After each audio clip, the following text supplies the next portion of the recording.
My name is Andrew Whooper. I'm a mixer and sound designer from Los Angeles, California. 5-time Grammy-nominated multi-platinum. Worked with the likes of Justin Bieber, Katy Perry, Rihanna, the Free Nationals, Frank Ocean, and the list goes on and on. I got my start at the world-famous Larrabee Studios in 2007, where my mentors were Dave Pensato and Jason Joshua. And in 2009, I went to work for Tricky Stewart, who mentored me even further and gave me my first shot at mixing a major artist.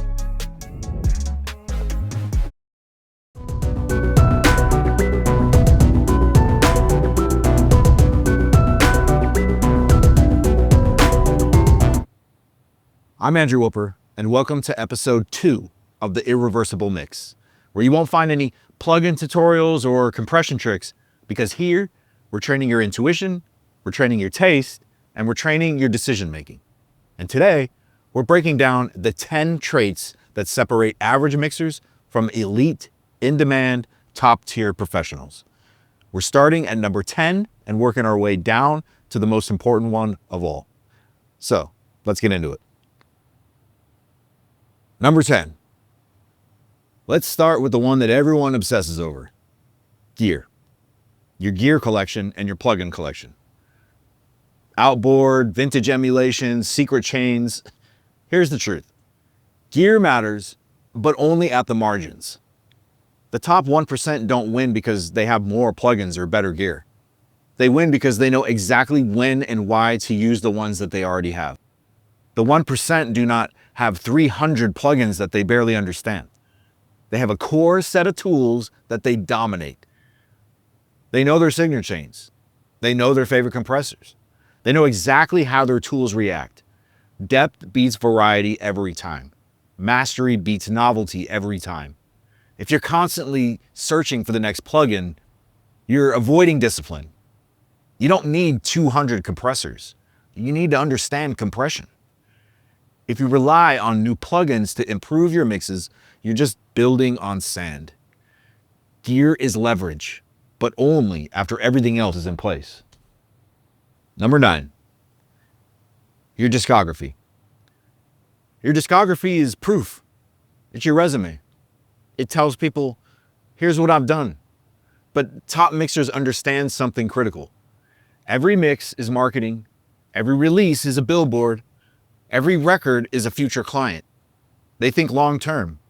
They ask, is this going to align with the direction I want my career to go? So they try to curate their catalog because your body of work compounds.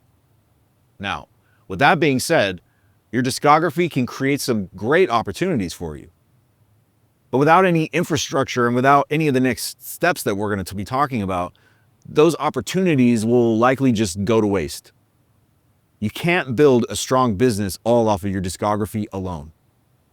What it will do is open up some doors for you so that once you have all those other traits dialed in, your discography will build inevitably. Let's go to number 8. Your monitors.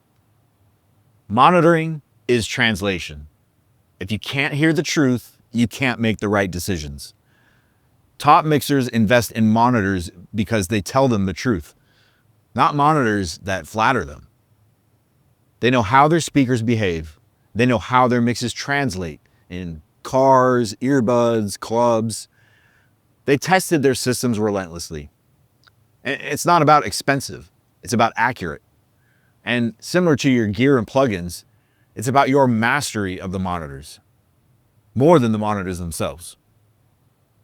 I've been using the same monitors for more than 15 years now. And once I found the right match for me, I never even bothered trying to find anything else.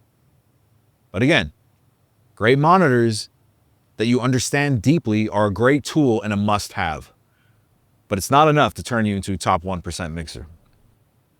Number 7, your room. This one is bigger than monitors. Your room shapes everything you hear.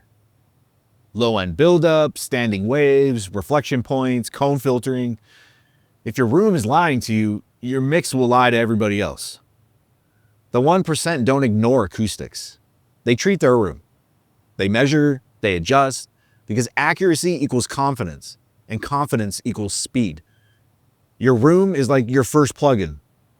It's not uncommon to see top 1% mix rooms that have hardly any gear at all, but have obvious great deal of money invested into the acoustics. Mastering rooms are a great example of this too. This is the first investment you should make as far as tools go, beyond the computer and DAW itself. The room is the most important tool, but still, a great room that's been carefully treated is not the difference between an average mixer and an elite one. You still need more in order to transcend to that top 1%. Let's go to number 6. Your engineering skill and talent. Yes, skill matters. You need to understand EQ and compression and saturation and spatial placement and dynamics and automation. You need taste in your technical decisions. But here's the uncomfortable truth. There are thousands of technically great engineers. Skill alone does not put you in the 1%. Skill is the baseline. Skill is the bare minimum, honestly. It gets you in the game, and it gets you a shot at sitting in the chair, but it doesn't keep you in the chair for years to come. It doesn't finance your lifestyle for both you and your family. You can't scale talent or skill. Skill might be the product, but like any other business, you still have to sell your product and find the right customers in order for your business to thrive. Okay? So for 99% of you, this is it. This is where it ends. This is where 99% of mixers never make it past. This is the end of their growth. So now we enter the elite. The 1% traits that are all non-negotiables in becoming an elite professional. Number 5, structure in your business. This is where most creatives fall apart. Top mixers are businesses. They have clear rates, clear revision policies, contracts, templates, file management systems, backup systems. Chaos kills momentum, and professionals don't operate in chaos. Structure creates scalability. The 1% don't just mix well, they operate professionally. And when clients feel clarity and organization, they trust you. Trust turns into repeat work. The moment you accept money for a mix, you have started a business. Businesses have creative departments, which is you, but they also have sales departments, marketing teams, legal departments. The elite make strategic partnerships with other people in order to make sure that all these bases are covered. Managers, agents, lawyers, relationships with these people eventually become a non-negotiable because you can't do everything yourself. You're too busy mixing records, right? Number 4, communication skills. This is massively underrated. You can be incredibly talented, but if you can't communicate with artists, you just won't last. You're not just balancing frequencies, you're managing expectations. You're interpreting vague feedback. You're guiding emotion. Top mixers know how to listen, translate the vague feedback, stay calm during revisions, protect their boundaries, lead sessions confidently. Artists don't just hire your ears, they hire your energy. If you make them feel safe and understood, they will come back. If the building is on fire, you are the one everyone should be looking at as for what to do. They should look at you and think, everything's fine, because if something does go wrong, they will save us.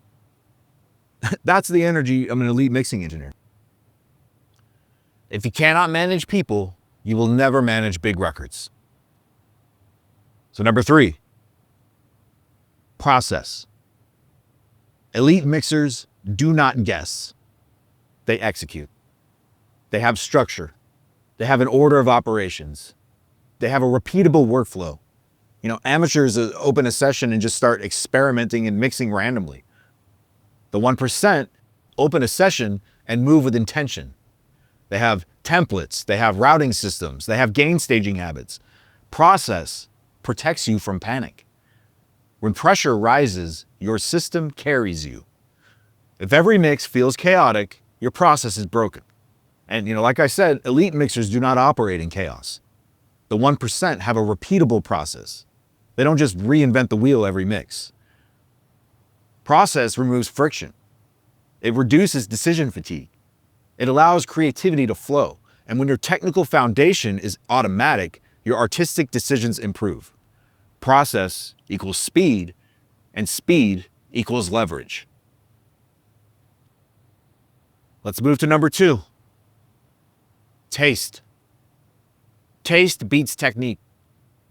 You can have incredible technical skill and still make bad decisions. Taste is emotional intelligence in audio form. It's knowing what not to do. It's restraint. It's understanding genre. It's knowing when something feels emotional versus impressive. Top mixers are not trying to show off. They're trying to serve the record. They understand context. They know that more isn't always better. Taste is developed by listening, studying great records, training your decision-making process, and mixing thousands of songs. You can't fake taste. You earn it. One of my mentors, the great Dave Pensado, always used to say, I can teach you how to get a great snare sound, but I can't teach you what a great snare sound is. That is taste. All right, cue the drum roll. Number 1. Here it is. The number 1 trait of a 1% mixer is consistency. Anyone can get lucky once. Anyone can make a great one mix. But can you do it again and again and again and again, under pressure, on deadlines, across different genres? The 1% are not occasionally great. They are predictably great. Most mixers have 2 amazing mixes in their portfolio and 8 ones that are average. That's not elite. Clients do not pay for magic. They pay for reliability. When someone hires a top mixer, they're not hoping it turns out well. They expect it to. The 1% have repeatable outcomes. They have standards that do not fluctuate with mood, energy, or inspiration.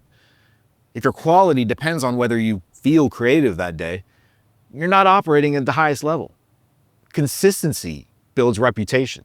Reputation builds demand. Demand builds leverage. The 1% deliver at a high level every single time. They don't rely on inspiration. They rely on systems, discipline, standards. That's what separates professionals from the hobbyists. Consistency compounds. So, if you want to become a top 1% mixer, stop chasing plugins. Start focusing on the top 5 on this list. Work on your consistency, refine your taste, sharpen your process, strengthen your communication, build structure. Now, if you're serious about refining your skills to become elite and among the top 1%, I made something for you. It's a free tool called the Irreversible Mix Checklist. It's a tool used to bring order and process to your mixing, so you stop endlessly tweaking and guessing, and you start making confident choices you can stand behind. You can download it in the link in the description. So let's recap. What did we learn today? 1. Becoming elite requires developing core skills unrelated to your engineering talent. 2. Great tools, great monitors, a great room, and even great past resume are not enough to become truly elite. Process, taste, and well-trained decision-making spawn our most valuable trait as an elite mixer: consistency. So until next week, download the checklist, get familiar with the steps, don't overthink it. After enough reps, your mind will start to naturally go through the motions. I will see you next week.